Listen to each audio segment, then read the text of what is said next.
The importance of the River Nile in ancient Egypt, 3100 through 30 BC.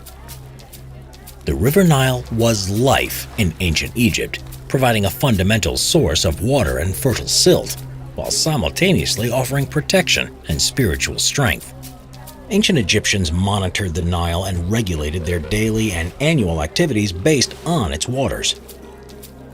The Nile River, which extends for more than 4,100 miles northward through the African continent, is the world's longest river. The Nile River Delta, an area that extends for roughly 100 miles, served as a strategic port and hub of life in ancient Egypt.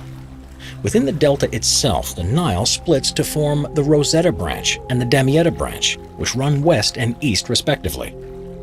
From as early as 8,000 to 6,000 BC, people began permanently settling in the Nile Valley. The regularity of the Nile's floods often brought nutrient-rich silt to areas along the river's banks, a valuable resource farmers used to grow grains like wheat and barley.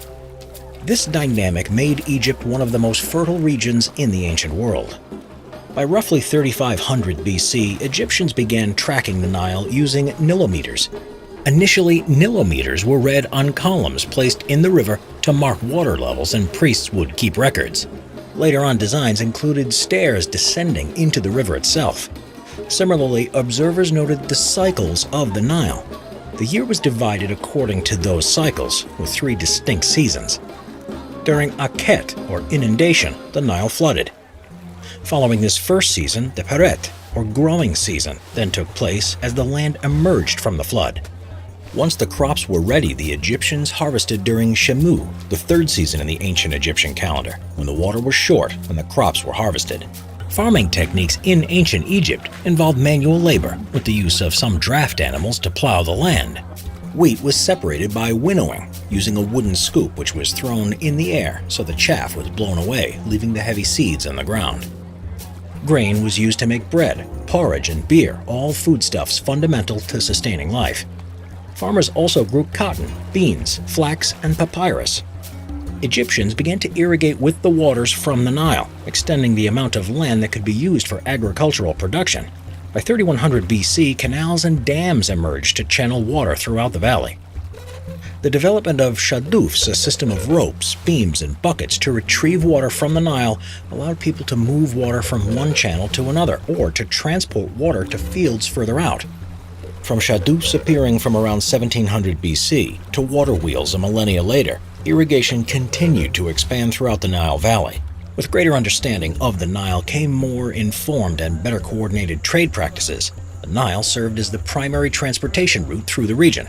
Egyptians traded amongst themselves, with interaction between the upper and lower regions of Egypt long before unification in roughly 3150 BC. They also traded with Nubians to the south and were able to interact with various other societies by using the Nile.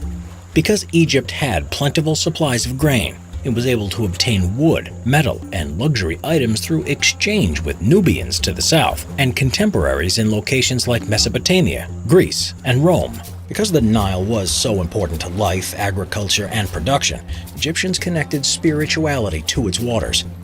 A famine or less than fruitful harvest was associated with unhappy gods, their wrath, and a need to appease them.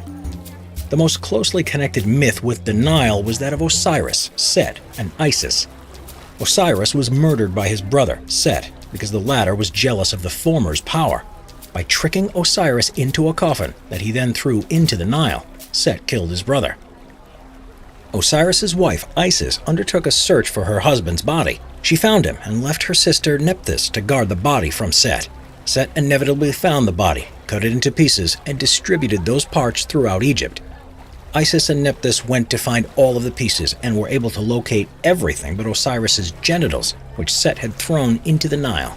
It was eaten by the Oxyrhynchus fish, and was therefore forbidden to eat that type of fish in ancient Egypt.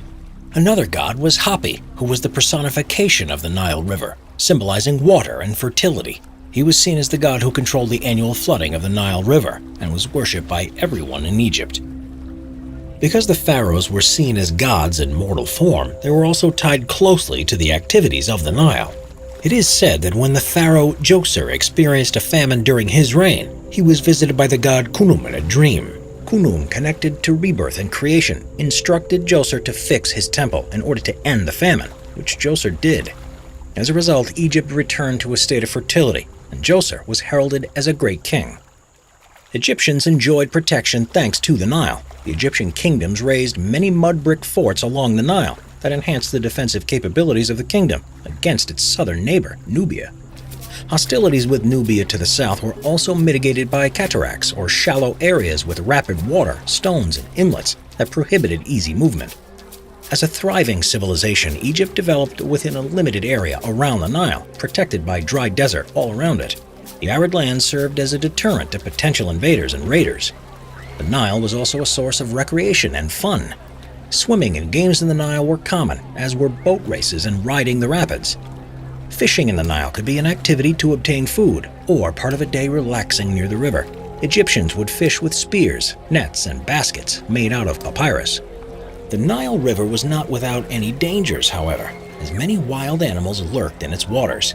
Crocodiles and hippopotamuses were the scourge of the waters, wreaking havoc and devastation. As the father of life and the mother of all men, the Nile was intertwined with aspects of life in ancient Egypt. The first-century Roman author Seneca the Younger described the Nile as unique and exceptional. The power and importance of its waters has been recognized since ancient times, and the status of the Nile as an Egyptian lifeline was realized, welcomed, and praised.